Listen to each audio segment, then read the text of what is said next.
ఈరోజు పరీక్షలు కాదు, మనకు వచ్చిన కష్టాలు పరీక్షలు కాదు, మనలో సహనాన్ని పెంచి సత్యానికి చేరవేసే వారధిలు అని చెప్తున్నారు. ఇది అందరూ కూడా తెలుసుకోవలసిన చక్కని కథ. మనం కూడా తెలుసుకుందాం. ఎన్నో కష్టాల మీద కష్టాలు అనుభవిస్తున్న ఒక గురువుగారిని తన శిష్యుడు గమనిస్తూ గురువుగారు అనుభవిస్తున్న కష్టాలను చూసి బాధపడుతూ ఉంటాడు. ఒకరోజు అగ్ని ప్రమాదంలో గురువుగారి ఆశ్రమం అంతా ఏమీ మిగలకుండా కాలి బూడిదైపోయింది. అప్పుడు శిష్యుడికి ఒక సందేహం వచ్చింది. గురువుగారిని ఇలా ప్రశ్నిస్తాడు.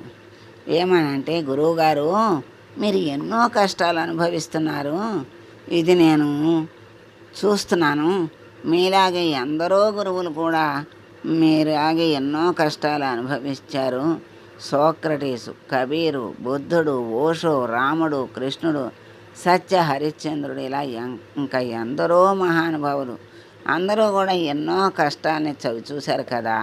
అయితే నాకు వచ్చిన సందేహం ఏమిటి అంటే, మీ గురువులందరూ కూడా ధర్మంలో ఉండండి, ఆ ధర్మం మిమ్మల్ని కాపాడుతుంది అని అంటూ ఉంటారు కదా. మరి ఈ గురువులందరూ కూడా ధర్మంగానే ఉన్నారు కదా, మరి ఎందుకు వీళ్లకు ఇన్ని కష్టాలు ఎందుకు వస్తున్నాయి అని ప్రశ్నిస్తాడు. ఆ ప్రశ్న విన్న గురువుగారు శిష్యుడికి ఇలా సమాధానం చెప్తున్నారు. ఏం చెప్తున్నారో విందాం, తెలుసుకుందాం.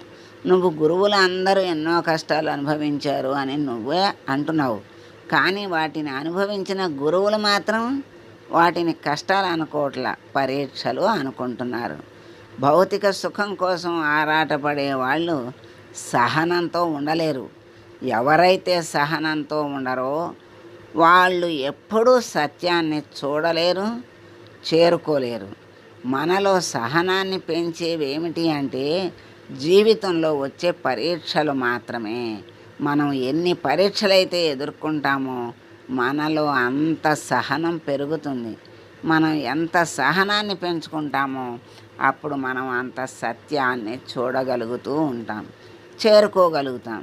అందుకే గురువులలో సహనాన్ని పెంచటం కోసమే ప్రకృతి గురువులకు పరీక్షలు ఇచ్చి వాళ్ళలో ఎంతో సహనాన్ని పెంచి వారికి సత్యాన్ని చూపి వారిని మహానుభావుల్ని చేసింది.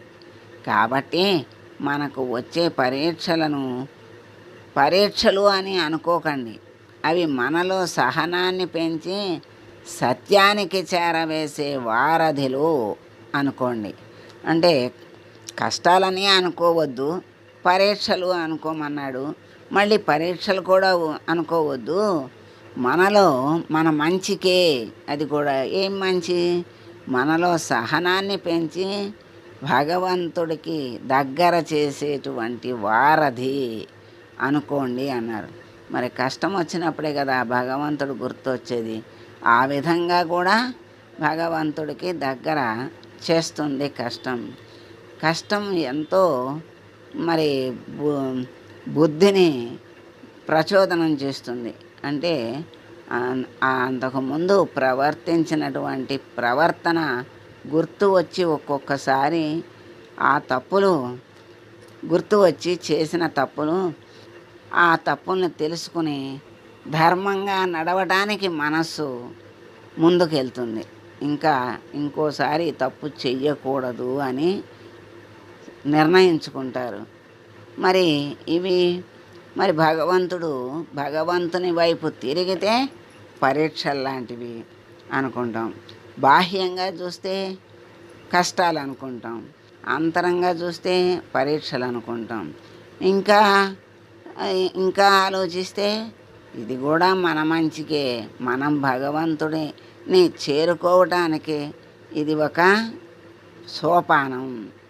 మనకి సహనాన్ని పెంచి సత్యానికి చేరవేసే వారధి అని అర్థం చేసుకుంటే ఏ కష్టము ఉండదు, ఏ బాధ ఉండదు, ఆనందం కలుగుతుంది అని మనకి ఈ కథ ద్వారా తెలియజేశారు. సర్వం శ్రీకృష్ణార్పణమస్తు. శుభం.